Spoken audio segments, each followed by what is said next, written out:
Buenos días a todas y a todos, buenas tardes también a algunos que no están en la Europa.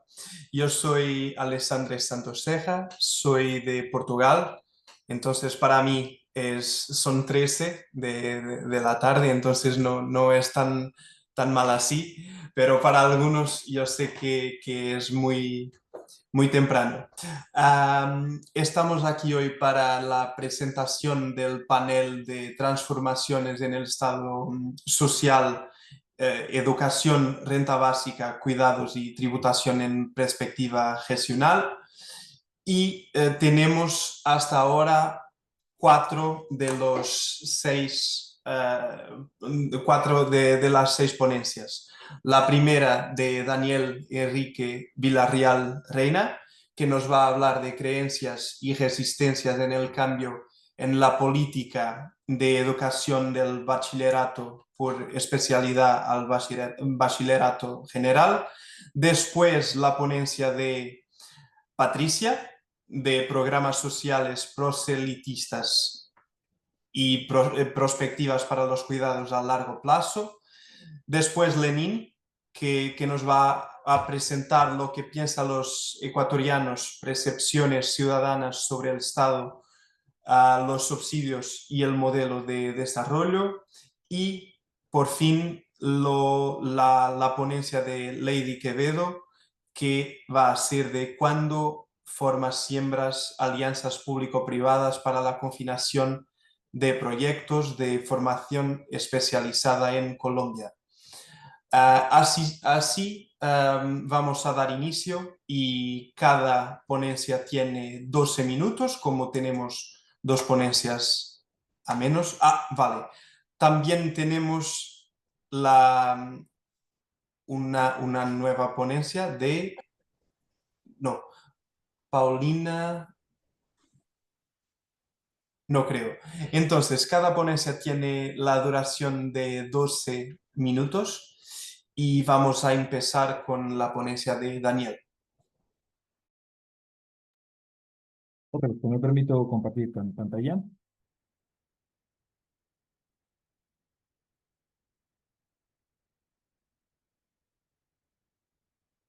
Me confirma si se está mirando, por favor, muy amables. Sí, estamos mirando, Daniel.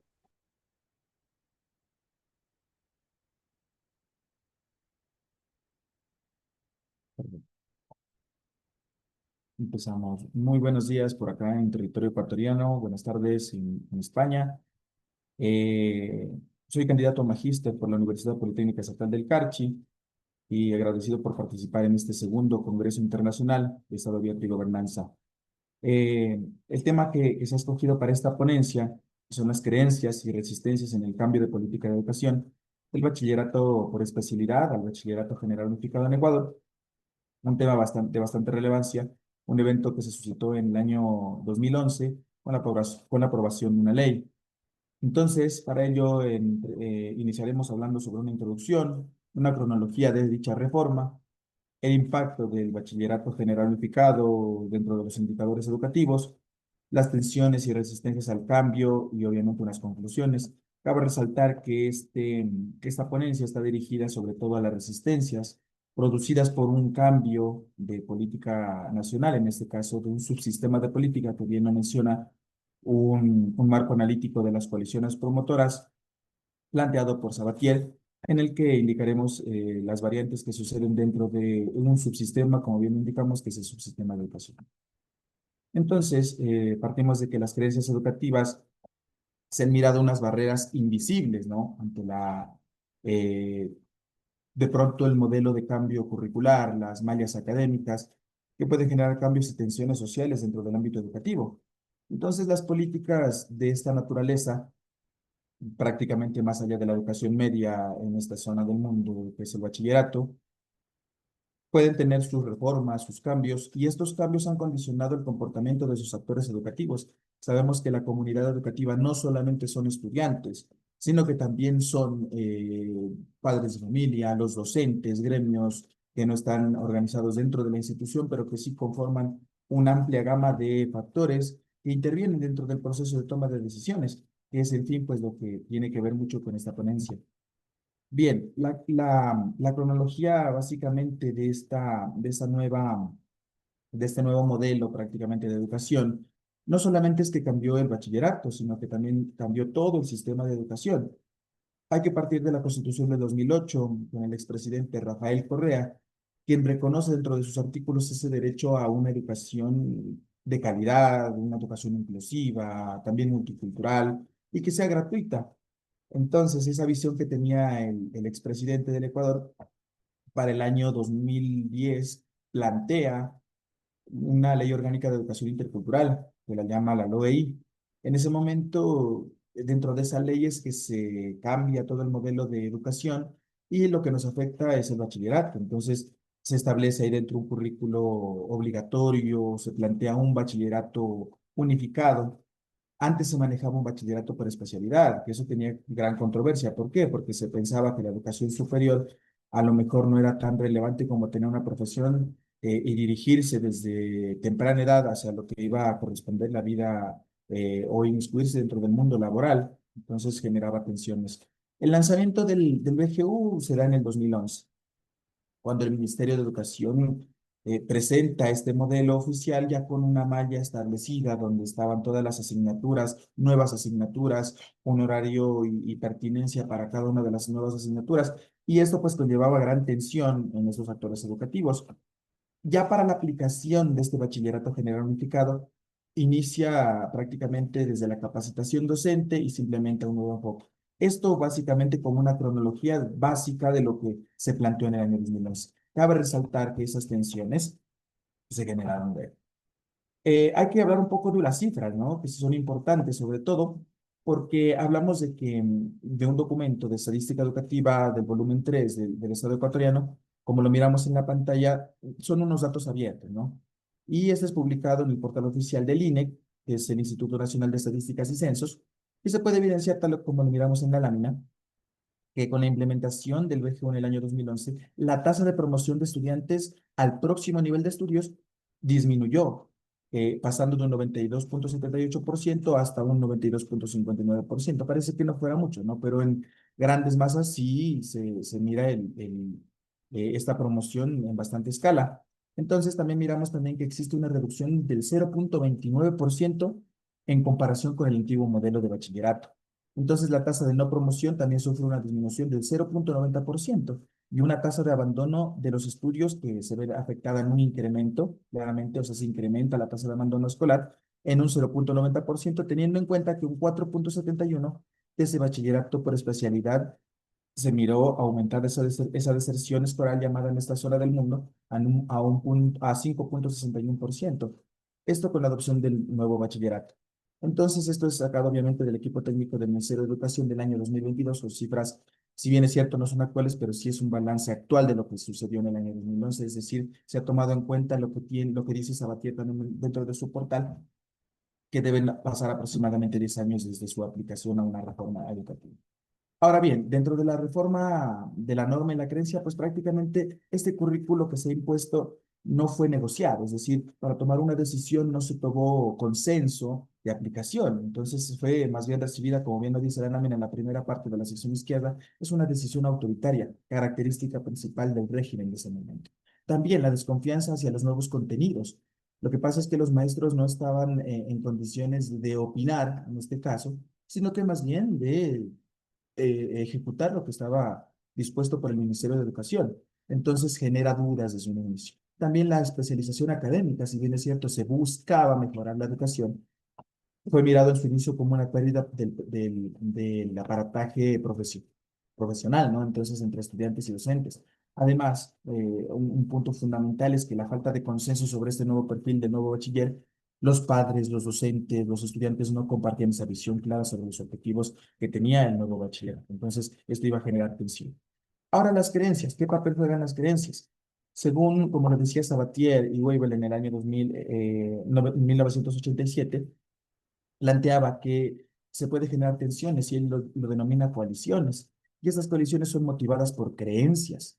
Estas creencias son el arraigo y la ideología que puede tener no un grupo de personas, sino que grandes actores, en este caso la comunidad educativa. Entonces, como lo miramos en la pantalla, hay creencias que pueden resistir a ese cambio. Obviamente todo cambio genera resistencias, a no ser de que nos afecte las fibras más sensibles de las personas. Entonces, desde la primera instancia hay un rechazo desde la experiencia docente. ¿Por qué? Porque docentes con años de trayectoria sintieron que ese nuevo modelo prácticamente ignoraba el rol de docentes y daba más pertinencia a otro tipo de situaciones, por ejemplo, el hecho de mantenerse tanto tiempo en las aulas de clase. El conflicto también entre la autonomía escolar y normativa estatal. Si bien es cierto, tienen que estar interconectados, se miraba aislado tanto los actores educativos como también la toma de decisiones desde el Estado. Se miraba un Estado muy centralizado. Ahora se produce la resistencia activa. Entonces, los resistentes a ese cambio eh, derivaron en manifestaciones, conflictos, donde los docentes exigieron nuevamente una revisión de ese modelo y del currículum académico y exigir también mayor participación en las decisiones educativas. Estas manifestaciones, hubo un caso que quiero manifestar acá. eh, Hay muchos paros, hay muchas formas de resistencias en territorio ecuatoriano, pero hay uno que marcó la tendencia y es el caso de Edison Cosíos, que prácticamente la fuerza pública, digamos, entre comillas, lo dejó prácticamente inerte con un disparo de una bomba lacrimógena que impactó en su cerebro. Entonces, es un caso no menor, que por defender sus derechos educativos, en su motivación, en su creencia, pues prácticamente generó tensiones en ese cambio y que no se realizó democráticamente, sino más bien autoritariamente. Eh, Hay una frase que quisiera mostrar también y es la que plantea Tedesco Intenti, y dice que es más sencillo modificar un sistema legal que transformar los procesos mentales instalados en la conducta humana. Es más fácil cambiar teorías, es más fácil cambiar hasta paradigmas, pero lo que sí es difícil es cambiar la conducta. ¿Por qué? Porque es un modelo constructivista. Y lo que para ti está bien, para mí también puede estar bien, y no necesariamente debe estar bien, sino que mi perspectiva puede ser valorada y puede ser tomada en cuenta bajo un proceso de toma de decisión. Entonces, modificar o moldear esa conducta humana resulta muy difícil porque sabemos que los pueblos se mueven en masas y condicionar a una masa, pues está afectando las fibras sensibles de una creencia general. Entonces, esto va a generar mucho conflicto. A manera de conclusión y para ir terminando esta breve ponencia, pero importante, hay que marcar 3 puntos, yo creería que son fundamentales. En primera instancia, la política educativa, si bien es cierto, se fue gestionando desde antes, miraron que estaba en decadencia el modelo por especialidad, antes había materias de tronco común, por ejemplo, había profesionales en electricidad, había profesionales en química, había profesionales en física matemática, y ahora se moldeó a un bachillerato general, lo que esto pues supone un reto también de globalización, ¿no? Porque sabemos que dentro del mundo laboral es un proceso en el que tienen que adentrarse desde la academia para transformar, entre comillas, el mundo, ¿no? Desde una visión crítica de cómo puede modificarse las estructuras sociales. Eh, Claramente, el principal inconveniente fue la ausencia de esos intercambios de información. Se tomó, como lo dije, en una lámina, tomaron decisiones bajo un régimen autoritario. Cuando hablamos de régimen autoritario y no democrático, no quiere decir que todo sea la fuerza, ¿no? Pero que sí que se siente un Estado centralizado, que toma decisiones y que los demás tienen que prácticamente pues tomar la rienda de lo que dice el Estado central. Entonces, no fue consensuado, no fue tomada en cuenta las percepciones de los actores a quien iba dirigida la política pública y eso pues genera tensiones. Una política pública mal ejecutada también puede estancar la educación nacional, ¿no? No solamente es en territorio ecuatoriano que sucede esto. Miramos que en Latinoamérica se está produciendo distintos cambios en materia educativa, los cambios en Brasil, por ejemplo, los cambios en Argentina con la reforma en la educación de Córdoba, donde los estudiantes querían participar en mayor medida porque solamente se estaban relacionando en aulas de clases, ¿no? Entonces, no debe ser un limitante para producir cambios en el aparato educativo. No quiere decir que los cambios estén mal, ¿no? Para nada, sino que simplemente que para realizar esos cambios o para efectuarse esos cambios, se debe tener en primer lugar un consenso. Segundo, tener en cuenta las mesas de diálogo que se pueden presentar bajo los actores, no solamente en educación, sino en todos los sectores del ámbito social. Y también, como herramienta fundamental, el Ministerio de Educación centró sus esfuerzos en democratizar el conocimiento. Hablamos de democracia, pero lo estamos limitando simplemente a una arista. No solamente se debe democratizar el conocimiento, sino que también la equidad educativa, que viene siendo el problema real de esta situación. Porque las reformas, como lo dije, no es que estén mal, sino que cómo se lleva a cabo. Entonces, si hablamos dentro de un diseño de políticas públicas, lo que estamos aprendiendo en la academia, no solamente se habla de implementación, se habla de diseño, se habla de evaluación, de retroalimentación, que todo eso es el diseño de políticas públicas. Entonces, al momento de ejecutar esas políticas, debe estar dotándose de herramientas que en su compendio, en su grupo, en su conjunto, hagan funcionar mejor un país, hagan funcionar mejor unos sectores, que en conjunto pues tenga la mentalidad del progreso de los pueblos, y no es el caso de Ecuador nomás, sino que también de todas las regiones de Latinoamérica. Esa ha sido mi ponencia. Soy Daniel Villarreal, estudiante de la Politécnica del Carchi, candidato a magíster, y pues cualquier situación aquí tengo mi contacto, aquí tengo mi correo también si desean escribir, y muchísimas gracias por la ponencia y por su tiempo también, muy amables. Muchas gracias, Daniel. 12 minutos, ¿cierto? Ha sido perfecto. Sin duda que esta ponencia tiene algunas conclusiones que son muy interesantes y has dicho algo que con el cual yo concordo, sí. Y perdona por los errores de lengua porque soy portugués, entonces por veces hay palabras que son parecidas, pero otras diferentes. Es que la verdad es que la formulación y la planificación de las políticas públicas tienen un impacto que por veces puede ser aquel que nosotros no estábamos esperando. Puede ser el efecto inverso, invertido, y no aquel que nosotros queríamos. Y sin duda que también la afirmación que has traído, pienso que para mí ha sido muy interesante la afirmación de cambiar la ley y no la cultura que ya está implantada en los ciudadanos. Entonces, sí, las preguntas vamos a dejarlas para el final, para todos los panelistas. Y ahora vamos a la ponencia de Patricia, por favor.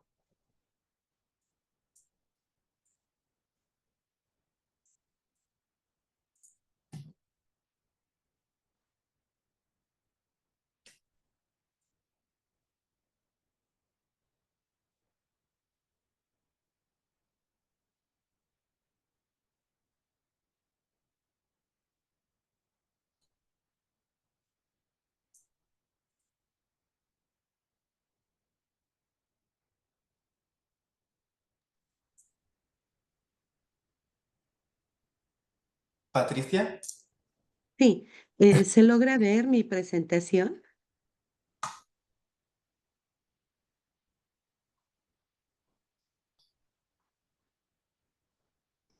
vale. ¿Ahora ven mi presentación? Sí, sí, sí, sí, sí, sí. Excelente.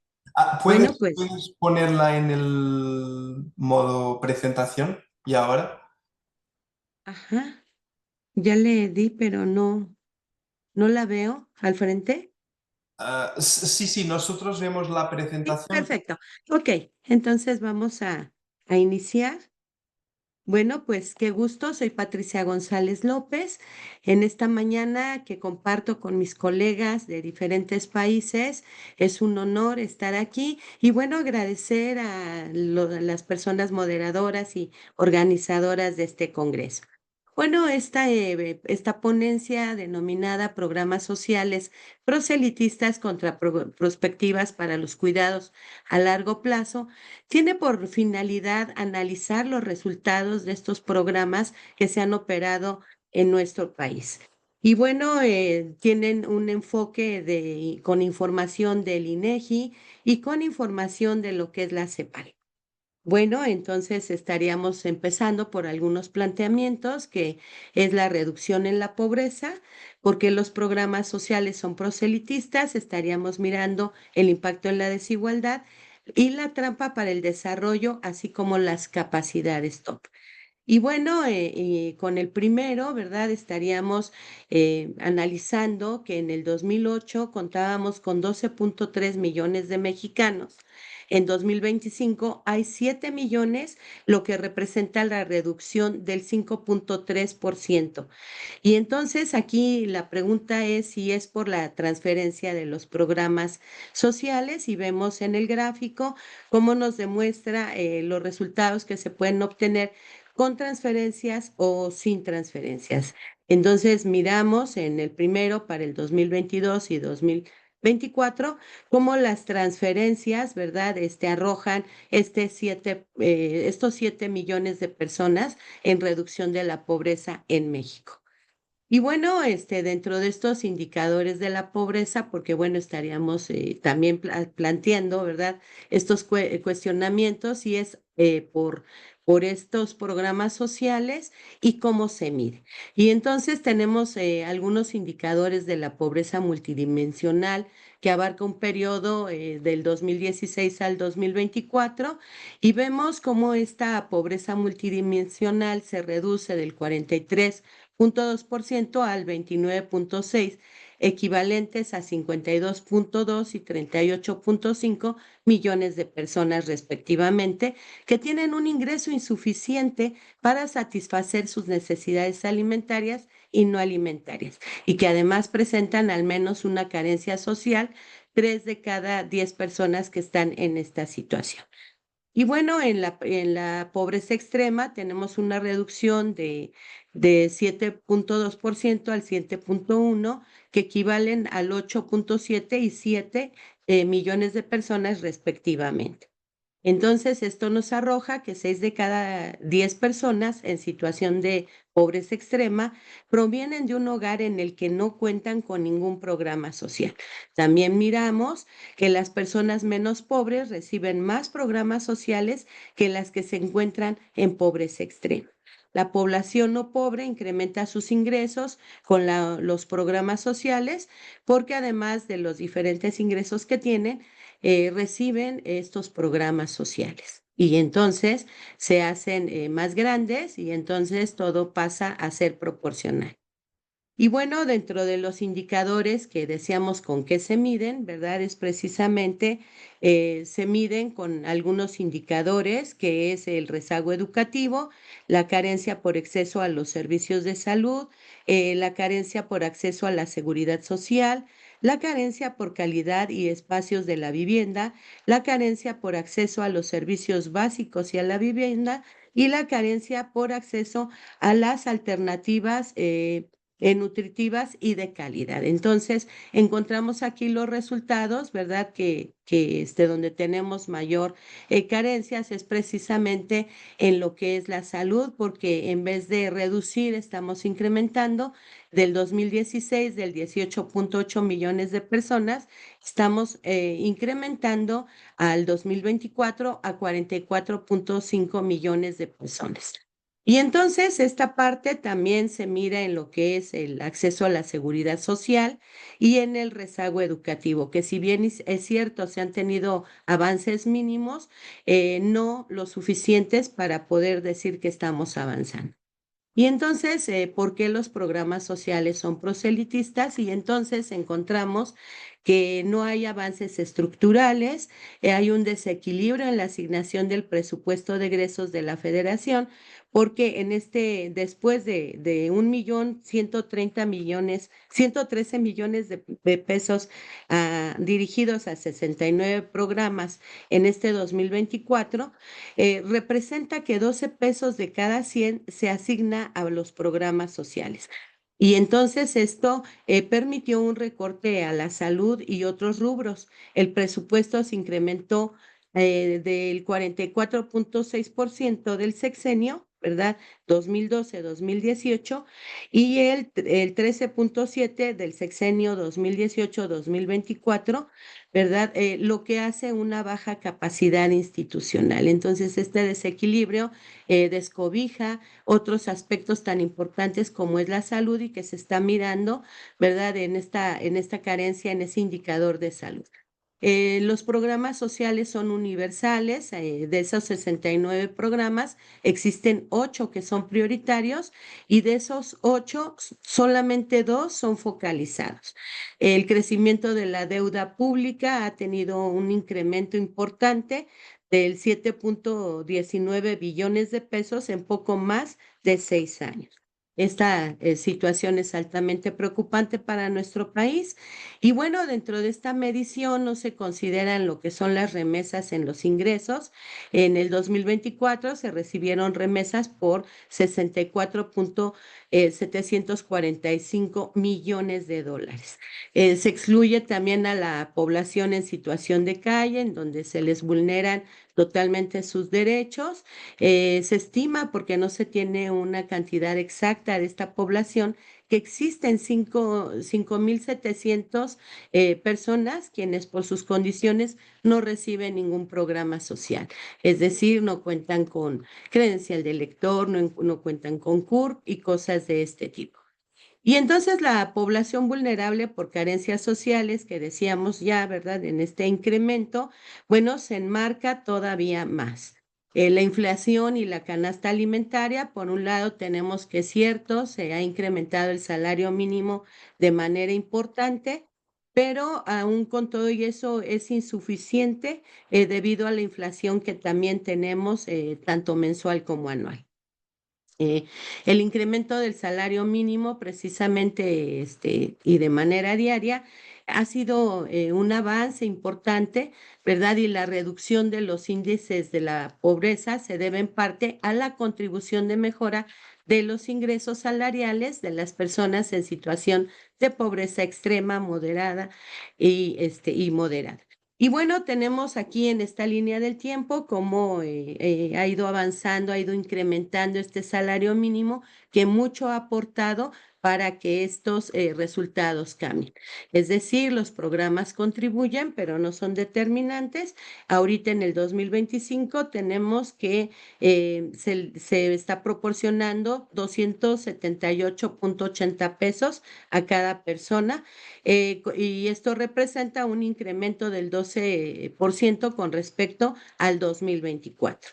Pero vemos cómo cambia del 2019, ¿verdad? Que era de 102.68. Entonces hemos avanzado de manera importante en este aspecto y eso ayuda. Y entonces aquí podríamos estar concluyendo que los programas sociales, aunque aportan a la mejora de condiciones de vida, no determinan por sí solos el rumbo del desarrollo, ya que existen múltiples factores que intervienen en el en el progreso de un país. Al reducir la pobreza, facilitar el acceso a la educación y la salud y fortalecer las redes de protección, que son las carencias que se tienen, se crearían condiciones propicias para que las personas y las comunidades aprovechen su potencial, se vuelvan más resilientes y participen plenamente en la economía. Y bueno, entonces los programas sociales son proselitistas porque de los 130.861.007 habitantes en México, 38.5 son personas en situación de pobreza, 31.5 en moderada y 7 en extrema, más los no pobres que también reciben los programas sociales. El total de la población inscrita al padrón electoral es de 101.359.294 personas y solamente 29.501.730 no son votantes. Entonces podemos ver que el número de habitantes que tenemos contra el número de personas inscritas al padrón electoral, pues es una cantidad importante y esto se usa como clientelismo político para ganar el apoyo en favor del partido político del gobierno en turno, es decir, la entrega de beneficios hace que influyan en el voto para hacer propaganda electoral con recursos públicos. Y así erosiona la neutralidad institucional. Y bueno, ¿cuál es el impacto en la desigualdad? ¿Verdad? Estamos hablando de un escenario importante en la parte sociográfica de los cuidados a largo plazo, ¿verdad? Porque pues aquí tenemos que estar revisando esta parte tan importante de lo que va a pasar, ¿verdad? En un futuro. La esperanza de vida saludable a los 60 años muestra desigualdades de género. Y bueno, ¿cuáles son los desafíos de escenario demográfico? Pues que hay un incremento de personas mayores con discapacidad severa para el 2050.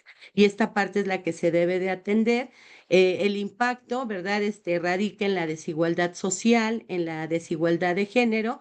Y bueno, dentro de esta de género hablamos de la salud y los cuidados, la educación y el aspecto laboral, la vivienda y hacinamiento y los subsidios y la seguridad social. Las lecturas de esta política pública nos permiten mirar la necesidad de un enfoque integral de derechos y bueno, pues esto es una evidencia que sugiere que las intervenciones debieran ir más allá de subsidios e incorporar mejoras en la salud, en la educación y en la vivienda con enfoques de derechos y protección social universal. Y bueno, aquí estamos contribuyendo a la trampa para el desarrollo y capacidades top, ¿verdad? Pero en este caso contribuimos a la baja capacidad institucional y gobernanza poco efectiva con la toma de decisiones sin perspectiva a largo plazo, porque se están ocupando estos programas sociales como clientelismo político, ¿verdad? Y no desde un aspecto prospectivo. Esto marca una crisis en la democracia y la falta de institucionalidad sólida y de las capacidades institucionales efectivas.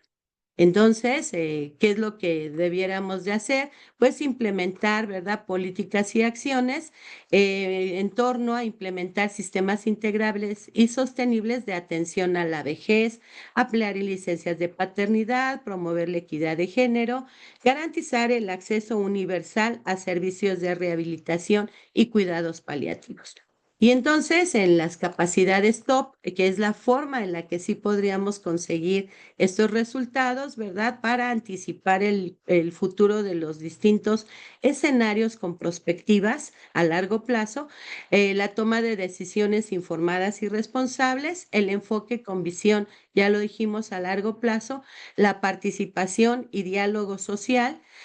Y bueno, de esta manera podríamos concluir que los programas sociales no sustituyen la buena gobernanza ni la inversión sostenible, pero cumplen un papel catalizador y complementario que facilite el avance cuando se diseñan, implementan y evalúan con eficiencia, transparencia y enfoque en resultados, tal y como lo fundamenta nuestra red, ¿verdad?, de gobierno abierto, y bueno, a la cual orgullosamente me siento parte. Y bueno, para terminar, aquí está mi correo electrónico y mi teléfono celular. Muchísimas gracias. Muchas gracias, Patricia. Sin duda que tu presentación ha sido muy buena, muy interesante, con los Muchas gracias. datos y que demuestran muy bien los problemas, sin duda, y también los retos, porque la verdad es que en uno de los últimos de tus diapositivos, has presentado sin duda los principales retos, la visión de largo plazo, también la buena gobernanza, claro, y todo eso acaba a entrar aquí en el centro de la raga también, que tiene una importancia también muy grande en ese ámbito. Ahora avanzamos para Lenin. Gracias, Patricia. Muchas gracias.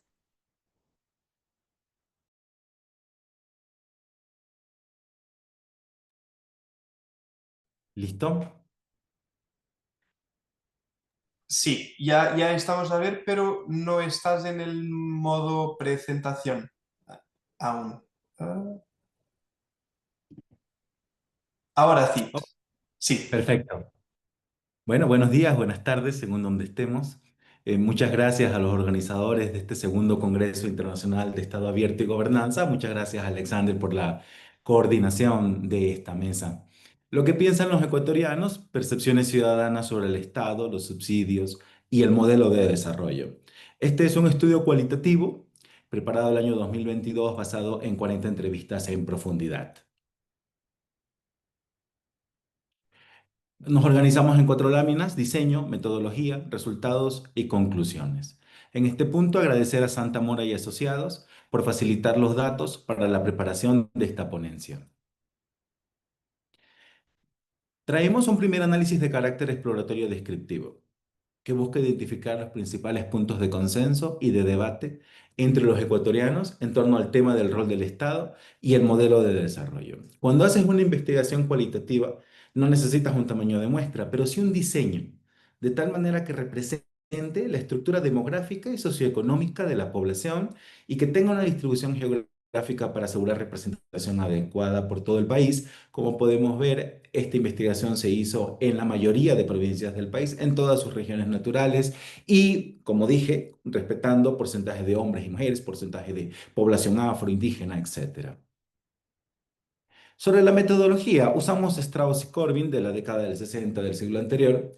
¿Por qué? Porque es muy valiosa para este tipo de estudios, porque no parte de teorías preconcebidas ni de suposiciones del investigador, sino que deja que las categorías surjan de lo que las personas realmente dicen, sienten, perciben. Esta investigación tiene un aporte fundamental, que es presentarles cuáles son los temas de consenso y los temas de debate sobre 3 categorías: rol del Estado, su tamaño y sus críticas, ayudas sociales y subsidios, y modelo de desarrollo. Entrando en materia, vamos con los resultados. Sobre el rol del Estado, sus tamaños y sus críticas, les traemos la opinión de un hombre emprendedor de 35 años de Pichincha. A mí no es que me gusta tanto la corrupción. O sea, es algo inherente a cualquier sistema y que para mi forma de ver hoy tienen que tomarlo como tal. Que hay que saber que esa variable va a estar en cualquier sistema humano en el que nosotros nos encontremos, cualquier sistema social. Para este emprendedor, la corrupción se ha naturalizado y esto forma parte del debate que presentamos a continuación. Temas de consenso. ¿En qué están de acuerdo los ecuatorianos cuando hablamos del rol del Estado, tamaños y críticas al Estado? Primero, que hay una burocracia excesiva.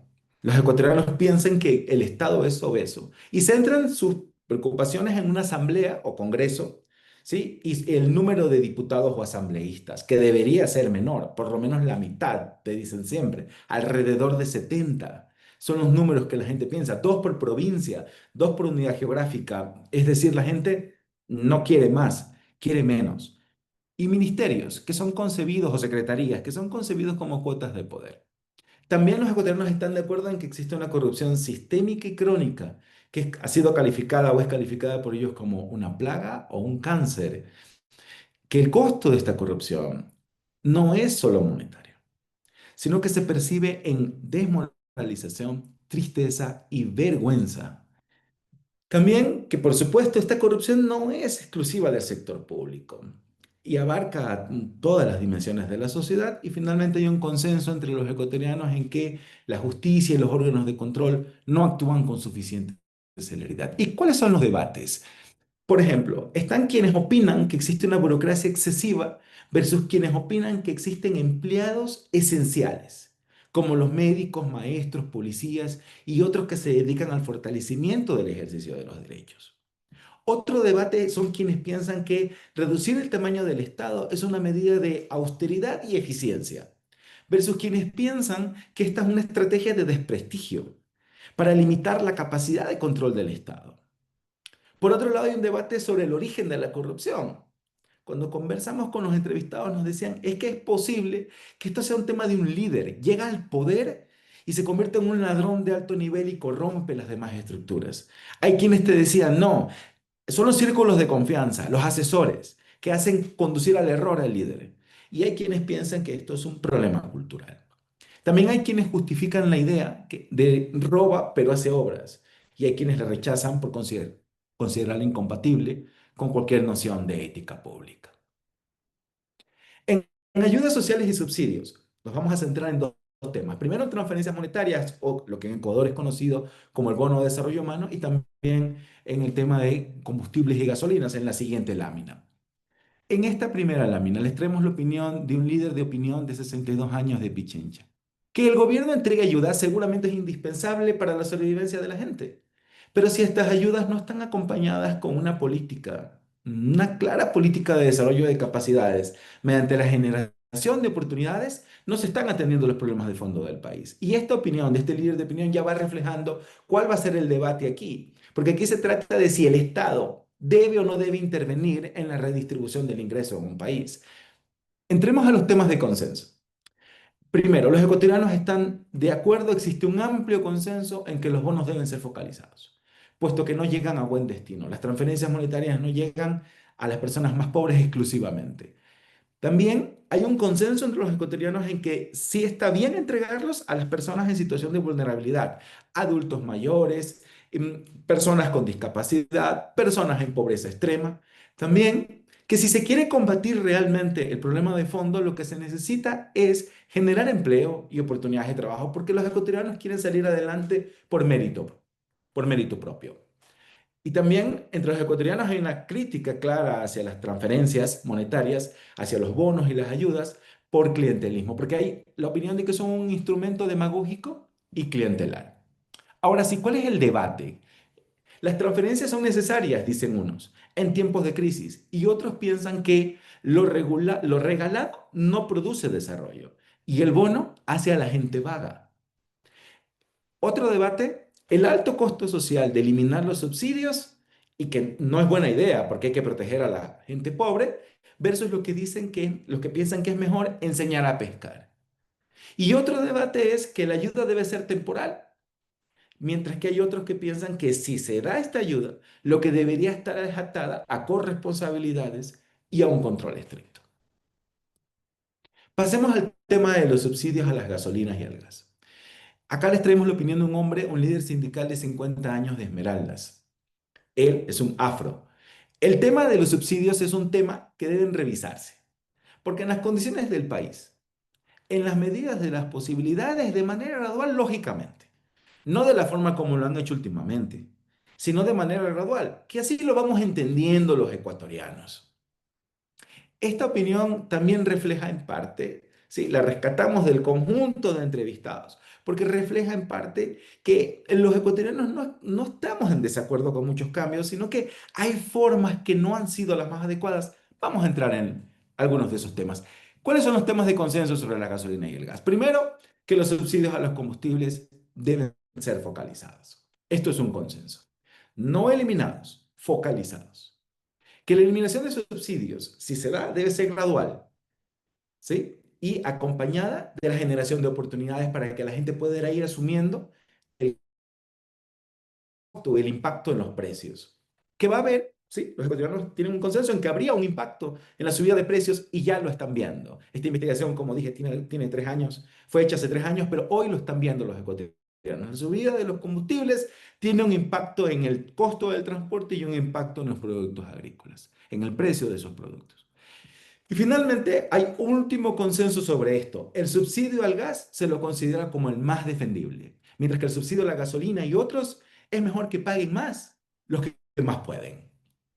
¿Cuáles son los temas de debate acá? Quienes creen que el impacto en precios sería muy grave para los más pobres versus quienes piensan que hay un gran despilfarro relacionado con los subsidios, que son miles de millones de dólares que van a parar a manos de personas que no lo necesitan y que esto motiva el contrabando y un uso ineficiente de recursos. Por ejemplo, la compra de varios vehículos entre quienes lo pueden hacer. Ahora, vamos con el punto del modelo de desarrollo. Aquí le traemos la opinión de una mujer líder barrial de Guayaquil de 40 años. ¿Cómo me vas a maltratar sin maltratarme? O sea, tecnológicamente, igual la tierra o el recurso natural o la naturaleza va a ser afectada. Creo que sí hay otras alternativas.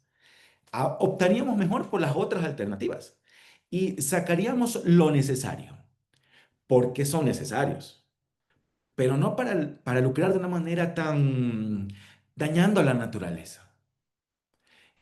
La opinión de esta líder nos refleja el conflicto que tenemos los ecuatorianos. Por un lado, reconocemos la necesidad de conservar nuestra naturaleza, pero el otro también tenemos este tema de que estos recursos son necesarios para nuestro crecimiento, para nuestro desarrollo. Aunque no hay consenso, hay algunas ideas. Este es un tema complejo, que no se debate con la suficiente altura, en especial entre los políticos. Es posible una solución intermedia, una explotación responsable.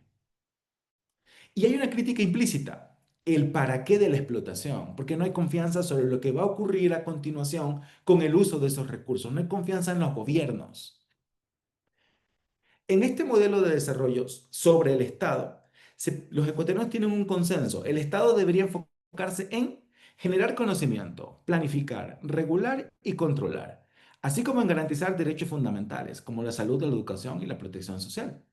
Y el principal obstáculo para el desarrollo es la falta de unidad y la persistencia de las diferencias de clase y el regionalismo. Ahora, ¿cuáles son los temas de debate? Aumentar la producción de recursos, unos piensan que es buena idea, ¿sí? Sin mirar otro factor, y otros que piensan que es mejor la conservación total de la naturaleza. Hay otro debate que se relaciona con el fortalecer el modelo actual de desarrollo centrado en la agricultura y la explotación de recursos naturales, versus quienes opinan que ya es tiempo, que ya es necesario darle un vuelco hacia la tecnificación y también asumir esos costos para poder generar mayor valor agregado. Entremos en las conclusiones sobre el rol del Estado, entonces. ¿Qué piensan los ecuatorianos? El Estado, que quieren un Estado que no busque hacerlo todo, sino hacerlo bien. Que cuide su tamaño, que no crezca demasiado y respete a maestros, policías y médicos. Que combata la corrupción, que regule y controle y deje la operación al sector privado. Que asegure los derechos fundamentales, que sea un árbitro competente y justo. Sobre los subsidios, los ecuatorianos culturalmente rechazan el despilfarro y valoran el uso responsable de los recursos, recursos fiscales, recursos humanos, recursos naturales. A los ecuatorianos no les gusta el despilfarro. Los subsidios deben corregirse, focalizarse, dicen, porque esto es un despilfarro. Tienen que llegar a quienes más lo necesitan. Los ecuatorianos no se oponen al cambio, sino a la forma en la que éste suele hacerse. Sobre el modelo de desarrollo, el ecuatoriano es pragmático, evita los extremos y actúa con sentido común. Sabe que ningún recurso debe desperdiciarse ni destruirse y que todo aquello que contribuya al crecimiento y al desarrollo debe aprovecharse, pero siempre con responsabilidad y transparencia. Y sobre el gobierno abierto, en el fondo, lo que los ecuatorianos reclaman es la opacidad del cambio, la forma en la que se quieren implementar los cambios, en los subsidios, en el modelo de desarrollo, ¿sí? El gobierno abierto, en ese punto, es un paradigma muy interesante que deja de ser teórico y se convertiría o se convierte en una herramienta práctica para construir confianza y recuperar el vínculo entre el Estado y la ciudadanía. Muchas gracias, quedo atento a cualquier consulta. Muchas gracias, Lenin, fantástico. En tu último diapositivo has dicho todo, porque la verdad es que, y eso es, infelizmente, es una realidad de nuestros países, y podemos hablar de Ecuador, podemos hablar de Portugal también, porque la verdad es que los temas de debate de burocracia excesiva, corrupción sistémica, de reducción del tamaño del Estado, eso es hablado en los países suramericanos, pero también en la Europa y en todo el mundo. Entonces, yo pienso que has dicho todo en tus conclusiones y has fundamentado muy bien lo pensamiento por detrás de eso. Muchas gracias. Ahora vamos a la última presentación, la última ponencia de Lady Quevedo. Hola Alexandre, muy buenos días acá en Colombia, muy buenas tardes allá en Europa. Alexandre, te quiero pedir un favor, ¿le puedes compartir permisos a Carolina Beltrán? En este momento tengo dificultades de conectividad y no podría presentar, entonces ella me va a apoyar para proyectar las diapositivas. Sí, y yo pedí a Sí, Alejandro. Ah, te doy vale. permiso.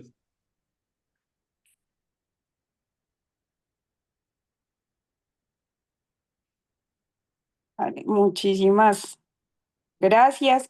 Igual mientras ya Carolina nos va apoyando para proyectar, pues agradecer a todos los panelistas que me han antecedido. Creo que hay un real deseo y sentir de tener unos gobiernos más eficientes, efectivos y transparentes desde las distintas miradas y aristas que estemos trabajando cada uno.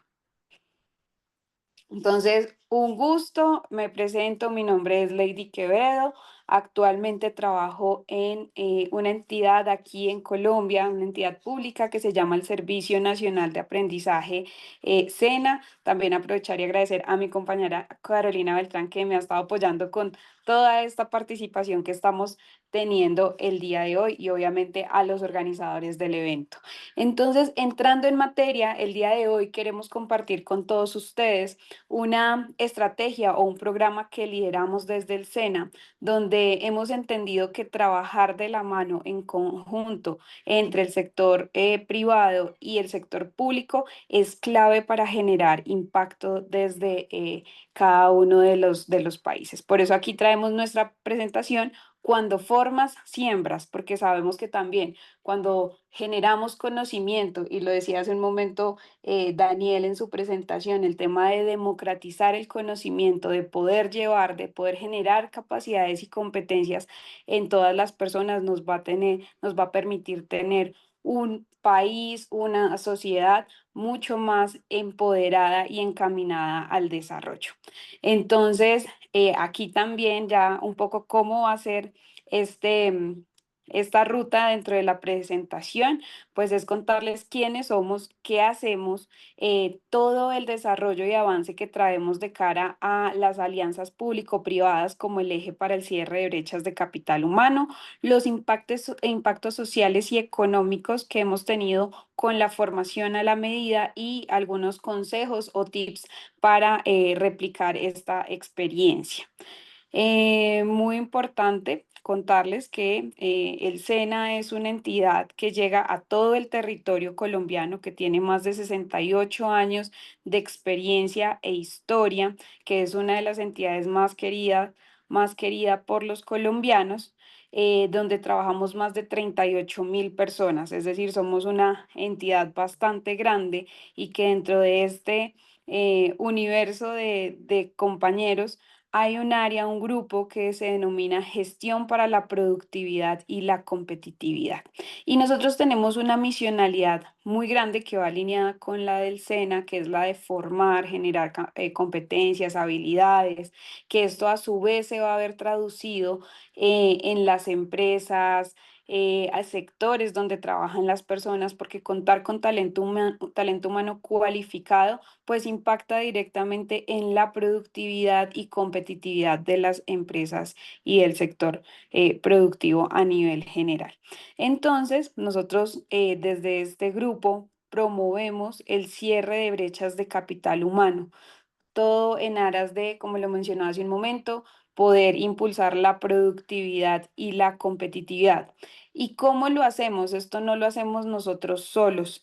El SENA, si bien es una entidad pública, cuenta con unos recursos y lo que hemos visto en el sector privado es esos aliados claves para lograr llevar una formación acorde a la medida, a las necesidades que tiene cada uno de los sectores productivos. Entonces es aquí donde nosotros lo que nos encargamos de hacer es cofinanciar proyectos que son diseñados a partir de las necesidades que se encuentran en una empresa o en un sector, que ellos son quienes diseñan ese proyecto donde se define qué acciones de formación se van a aplicar o con cuáles se pueden solucionar esos vacíos o esas necesidades que tienen dentro de su talento humano y obviamente todo el impacto y resultados que vamos a tener una vez se aplican y se ejecutan estos proyectos. Nuestro enfoque totalmente es la formación continua,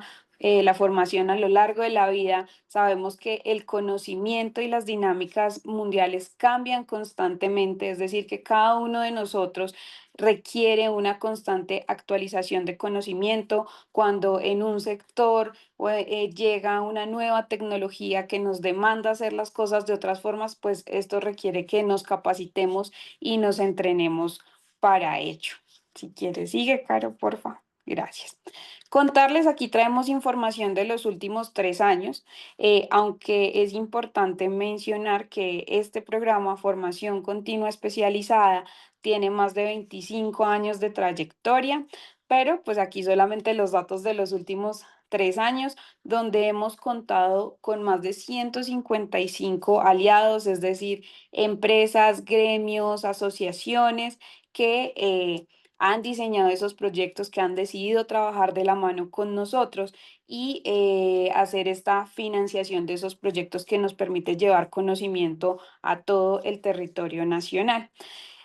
Y aquí algo muy importante, y creo que tal vez en las diapositivas anteriores lo veían, teníamos dos, digamos, logos más o menos, que es el de formación continua especializada y el de formación especializada para la economía campesina. Aquí en la parte de abajo los pueden ver.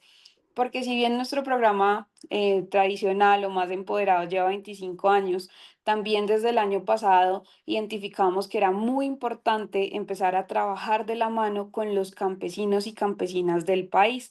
Por ello, sacamos una línea especial donde también involucráramos a asociaciones campesinas, a organizaciones campesinas para poder llevar ese conocimiento, esos cursos, esos talleres, donde a esas zonas donde no podíamos llegar nosotros fácil como entidad. Si bien tenemos presencia en todo el país, Colombia es un país que cuenta con territorio alejado de los cascos urbanos, así que no podíamos solos, necesitábamos mucho más apoyo y el año pasado contamos con esta versión donde participaron 86 asociaciones campesinas, donde también tuvieron el manejo de estos recursos, también el de cumplir con ese impacto o ese resultado esperado, que fue una experiencia muy, muy bonita, porque adicional de llevar conocimiento, capacidades, competencias, habilidades, temas a la vanguardia que le pueden servir a nuestros campesinos y campesinas, también generamos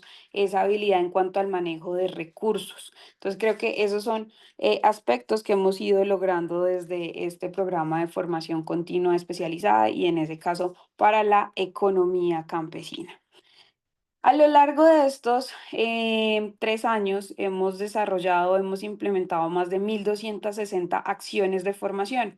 Cuando yo les hablo de acciones de formación, me refiero a cursos, talleres, bootcamps, acompañamiento en puestos de trabajo, conferencias, foros, donde podemos gestionar la participación de expertos del sector, expertos internacionales, expertos nacionales. Tenemos una flexibilidad muy importante en la que identificamos una necesidad, pero también la podemos solucionar rápidamente.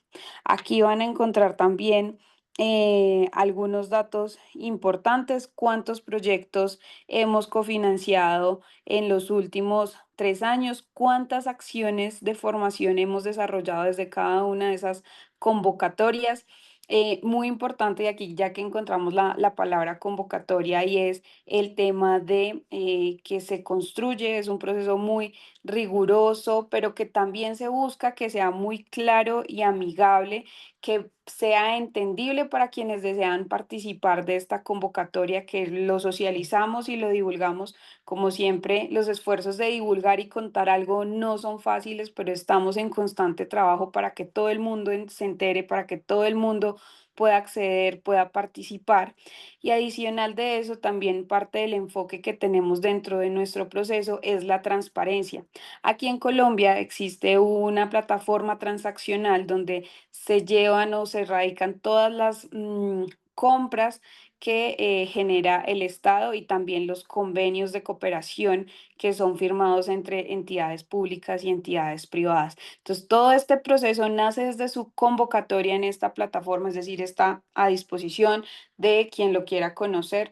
Todo el proceso es documentado paso a paso, la publicación de resultados, tenemos opciones de observaciones, de retroalimentación, de ajustes y pues de finalmente cuando se indican quiénes son los ganadores de estos proyectos o de recibir esta cofinanciación.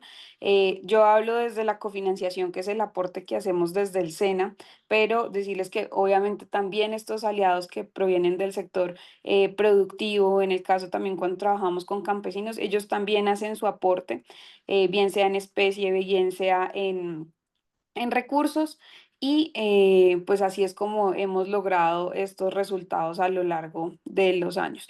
Aquí al lado derecho, si quieres, Caro, devuélvete, hay algo muy importante y es que las acciones de formación, pues generamos esta nube de palabras dentro de esos nombres y encontramos algunas muy valiosas, el tema de gestión, de sector, de desarrollo, de herramientas, de fortalecimiento. Y muchas palabras interesantes, campesinos, también está ya innovación, estrategias. Y todas estas acciones de formación siempre están enfocadas y especializadas en el sector que están atendiendo. Si quieres, sigue, por favor. Listo. Algo muy importante y conectando con parte del enfoque que tiene este evento y es la tecnología y derechos digitales, pues desde el programa de formación continua especializada hemos trabajado muchísimo en generar esas capacidades para que las personas puedan afrontar, las personas, las empresas, las asociaciones puedan afrontar esos retos que nos está generando los nuevos desarrollos o obviamente cómo los pueden optimizar y aplicar en su día a día. Entonces, durante estos últimos años hemos formado más de 6.039 personas en inteligencia artificial. Aquí nosotros manejamos también el tema de los enfoques por cargos, quién es de la alta dirección, quién es del nivel medio, quién es del nivel operativo. Hemos estado centrados especialmente en nivel medio y operativo generando esas capacidades. Aquí al lado derecho, contarles que dentro de los departamentos de Colombia, donde hemos tenido una gran cobertura de formación en IA, tenemos el Valle del Cauca, liderando este indicador, seguido por Bogotá, que es la capital de Colombia, y bueno, desde donde nos encontramos hoy compartiendo con ustedes esta experiencia.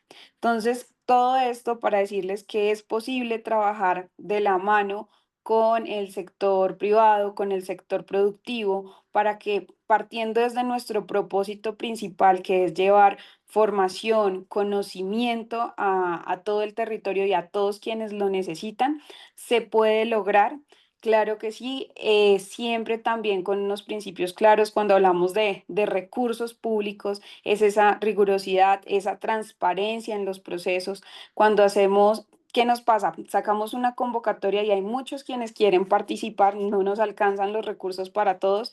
Hacemos un proceso de evaluación muy objetivo, muy transparente, que todas las personas que participen tengan claro cómo fue ese resultado. Nos hemos esmerado muchísimo por eso y creo que hemos logrado grandes cosas. El año pasado este programa recibió el premio de alta gerencia pública, así que estamos haciendo las cosas bien y todo esto para decirles que sí podemos generar esos espacios y trabajar de la mano con el sector privado. Aquí ya para cerrar mi intervención, unas consideraciones finales y es la cofinanciación de proyectos de formación continua, especializada o a la medida de las necesidades, constituye una estrategia efectiva en el marco de las alianzas público-privadas. La inclusión de temáticas emergentes, creo que como actores o participantes desde el sector gobierno, claro que podemos apoyar o influir o motivar o incentivar el sector productivo, a la sociedad, en las temáticas actuales, en esas tendencias, en cómo podemos optimizar lo que hacemos. También el mecanismo de convocatoria de proyectos, que es una herramienta muy importante, que les permite a las organizaciones conocer su entorno, diagnosticar esas brechas de talento humano, que puedan proponer estrategias para cerrarlas. Bueno, aquí ya también para cerrar y pues lo importante que es el aprendizaje a lo largo de la vida. Así que bueno, muchísimas gracias a ustedes por este espacio. Creo que aquí también dejo mis datos de contacto. Si quieren conocer un poco más de nosotros, les podemos contar las distintas experiencias que hemos tenido. Así que muchas gracias y un abrazo desde Colombia.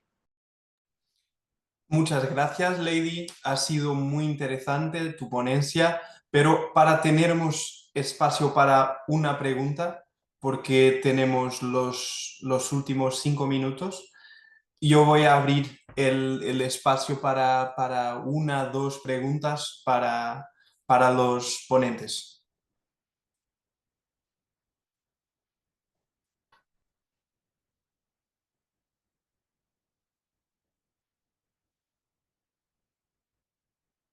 Los participantes pueden hacer cualquier pregunta para cualquier de los ponentes también. No tiene que ser para todos al mismo tiempo, claro.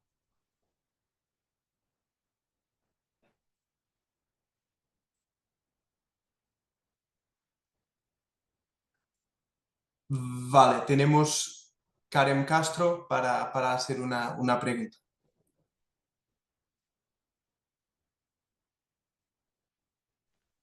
Hola, muy buenos días para todos, mucho gusto. Más que una pregunta, quiero es como extender una reflexión, un comentario, una felicitación. Yo soy de Colombia también y creo que todos exponemos o planteamos problemáticas y soluciones comunes en nuestros territorios. Entonces es más una felicitación. Creo que desde distintas aristas y desde distintas dinámicas estamos exponiendo y estamos planteando situaciones que pues son comunes en nuestros territorios, ¿sí? Trascienden esos límites y esas fronteras y es allí donde todo lo que nos reúne en esta oportunidad, el Estado abierto, la gobernanza, esas estrategias y estos mecanismos que se ponen en escena en nuestros territorios que ustedes muy amablemente nos han socializado hoy, pues de una u otra forma nos lleva a generar espacios de reflexión, ¿no? Es eso más una felicitación y muchas gracias. Gracias, Karim. Sí, no sé si... Vale, entonces, no sé si hay más alguna pregunta, alguna reflexión también, no sé. Vale, antes de terminarnos... Ah, sí, Patricia. Muchas gracias. Pues el agradecimiento a la red académica de Gobierno Abierto por generar estos espacios que es el momento que nos permite expresar el trabajo que siempre venimos realizando en favor de nuestro país, en favor de nuestras instancias en donde laboramos. Entonces, muchísimas gracias. Gracias por también siempre compartirnos y bueno, conocer las perspectivas de otros países para poder siempre estar mejorando en lo que hacemos. Muchas gracias al coordinador y a todas mis compañeras y compañeros, colegas de esta mesa. Muchas gracias. Gracias. Antes de salirnos, quería también dejar... Vale. Quería también hacer un pedido a todos los ponentes, por favor, de ligar en la cámara, porque yo pienso que, vale, tenemos todos para hacernos una foto de familia, de excepción, sí, y para ficar como memoria también. Entonces, voy a quitar la foto.